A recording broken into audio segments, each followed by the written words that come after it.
ভুল মানুষকে যত বেশি সুযোগ দেয়া হয় সে ততই মনে করে আপনি দুর্বল। প্রথমবার সে ভুল করে, আপনি ক্ষমা করেন। দ্বিতীয়বার সে একই কাজ করে, আপনি আবারও বোঝার চেষ্টা করেন। তৃতীয়বার এসে সে আর লজ্জা পায় না, কারণ সে জেনে গেছে আপনি সহ্য করতে পারবেন, আপনি ফিরে আসবেন, আপনি মাফ করে দেবেন। আর এখান থেকেই শুরু হয় অন্যায়, অত্যাচার, অবহেলা, নিপীড়ন। সব মানুষ খারাপ নয়, কিন্তু সব মানুষ আপনার বিশ্বাস পাওয়ার যোগ্যও নয়।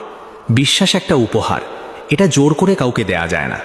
যে বারবার আঘাত করে, যে সুযোগ পেয়ে আপনাকে ছোট করে, যে আপনার নীরবতাকে দুর্বলতা ভাবে, তার কাছে আবারও দরজা খুলে দেওয়া মানে নিজের ক্ষতকে নিজেই গভীর করা।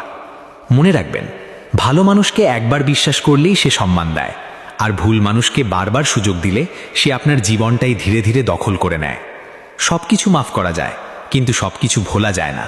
আর সব মানুষকে দ্বিতীয় সুযোগ দেওয়া সাহস নয়, কখনো কখনো এটা নিজের ক্ষতির দরজা খুলে দেওয়া। তাই শেখা দরকার কাকে ক্ষমা করতে হয় আর কাকে দূরে রাখতে হয়। কারণ অতিরিক্ত বিশ্বাস সবসময় ভালোবাসার প্রমাণ নয়, কখনো কখনো সেটা নিজেরই সবচেয়ে বড় ভুল।